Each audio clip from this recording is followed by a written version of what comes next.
ఆంధ్రప్రదేశ్లో ప్రజా వ్యతిరేకత అన్న ఉందనుకుంటున్నారా, లేకపోతే కూటమి కరెక్ట్గానే చేస్తుంది అనుకుంటున్నారా?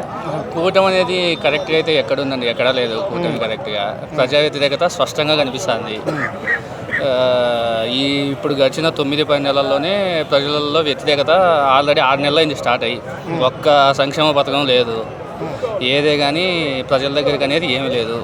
ముందు చంద్రబాబు నాయుడు గారు ఏమన్నారు, జగన్ ఇచ్చే దానితో పాటు నేను చెప్పిన సూపర్ 6 అవన్నీ కంటిన్యూ చేస్తా అని చెప్పినాడు. ఇప్పటిదాకా ఏమీ లేదు. ఇప్పుడు రానున్న ఈ లోకల్ బాడీ ఎలక్షన్లలో కూడా వీళ్ళు జనాలలోకి వచ్చి ఓట్లు అడిగే సిచ్యువేషన్లో లేరు.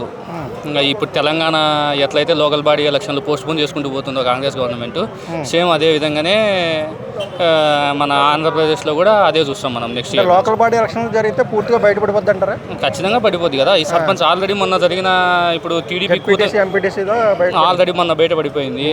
మొత్తం బై ఎలక్షన్లు తీసుకొచ్చినారు. 54 స్థానాలలో తీసుకొస్తే 4 పోస్ట్పోన్ అయిపోయినాయి. 39 ఏకగ్రీవంగా జగన్మోహన్ రెడ్డి గారు గెలిచినారు. ఇంకా 11 అని ఏడుస్తున్నారు. వీళ్ళకు కూడా ఇప్పుడు 11 అయినాయి. జనసేన ఒక్క స్థానం ఇచ్చిపెట్టకుండా ఉంది. ఒక దాంతోనే మిగిలిపోయింది అది. ఇంకా దాని మేజర్ సెట్ బ్యాక్ అంటే ఎక్కడ జరిగింది అంటారు? కూటమి ఎక్కడ బాగా ఫెయిల్ అయిందని మీకు అనిపించింది? ప్రతి దాంట్లో ఫెయిల్ అయింది. ఒక పర్టికులర్గా ఒక దాంట్లో అనేది ఏం లేదు, ప్రతి దాంట్లో ఫెయిల్ అయిపోయింది. ఒక్క దాంట్లో కూడా హిట్ కాలేదు. దేంట్లో హిట్ అయింది అనేది మనం ఆలోచన చేయాలి. ముందు వ్యతిరేకత ఎవరిలో ఎక్కువ వస్తుంది అంటారు? ప్రజలలోనే లేకపోతే పురుషుల్లోనే ఎవరికి ఎక్కువ?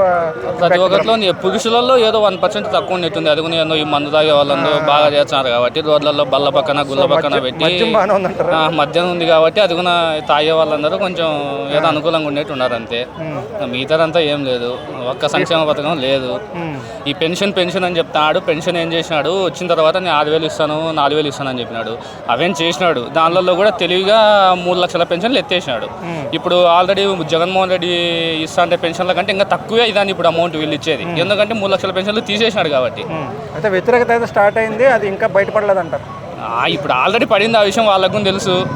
ఏం చేయలేము. ఇంకా నెక్స్ట్ లోకల్ బాడీ ఎలక్షన్లలో ఎవరి బలాబలాలు ఎట్లున్నాయనేది పూర్తిగా బయటకు వచ్చేది. అంటే జనాల్లో వ్యతిరేకత వస్తే ఎటువంటి స్టెప్స్ తీసుకుంటారని వాళ్ళు అనుకుంటున్నారు? అంటే ఏదన్నా ఉధృతంగా ర్యాలీలు చేయడం, ధర్నాలు చేయడం ఇలాంటివన్నీ జరిగే అవకాశం ఉందనుకుంటున్నారా?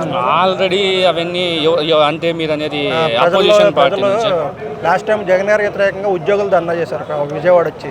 అలాగా ఇప్పుడు ఆ అర్హులైన సంక్షేమ పథకాలు రాని వాళ్ళు కూడా అదే విజయవాడ కేంద్రానికి వచ్చి త్వరలో నెక్స్ట్ జరిగే అవకాశం ఉందని ఆయన అనుకుంటున్నారా? నెక్స్ట్ ఇయర్ నుంచి అవి కూడా జరిగే ఛాన్స్ ఉన్నాయని అనుకుంటున్నా. ఏం జరుగుతాయో మరి చూడాలా. అంటే ఎవరైనా ఒక్క మినిస్టర్ అయినా సరిగా చేస్తున్నాడని నాకు అనిపించిందా? ఒక్కరైనా మినిస్టర్లను యాడ్ చేయనిస్తాడు. ప్రతి దాంట్లో లోకేష్ దూరిపోతాడు కదా, ప్రతి దాంట్లో దూరిపోతాడు ఆయన. అంటే ఒక్కరు పెర్ఫార్మెన్స్ కూడా మీకు నచ్చలేదా? అసలు ఎవరిదైనా నచ్చిందా? అసలు ఎవరిదైనా నచ్చాలంటే కరెక్ట్గా చేయాలి కదా. అసలు ఒక సంక్షేమ పథకం లేదు, డెవలప్మెంట్ అంటాడు.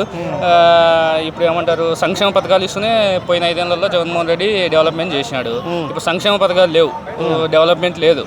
అందులోనూ కానీ అప్పు చేసినాడు. 10 లక్షల కోట్లు అప్పు చేసినాడు, 11 లక్షల కోట్లు అప్పు చేసినాడు జగన్మోహన్ రెడ్డి అన్నారు. మొన్న నీట్గా నిర్మలా సీతారామన్ గారు కూడా నీట్గా చెప్పినారు ఎంత మన స్టేట్కి అప్పు చేసినారు లాస్ట్ 5 ఏళ్లలో అనేది. వాళ్ళు చెప్పిందంతా బోగస్ మాటలని అర్థమైపోయింది. ఏమీ లేదు. ఇప్పుడు వీళ్ళు మాత్రం సంక్షేమం ఇవ్వట్లే, డెవలప్మెంట్ చేయట్లే. ఆల్రెడీ ఎన్ని పోర్ట్లు, 14 పోర్ట్లు సంథింగ్ ఎన్నో జగన్మోహన్ రెడ్డి గారు శంకుస్థాపన చేసి ఆల్మోస్ట్ 30-40% వర్క్ కంప్లీట్ అయినవి కూడా ఇప్పుడు ఆపేసినారు పూర్తిగా. ఆ డెవలప్మెంటు ఆపేసినారు.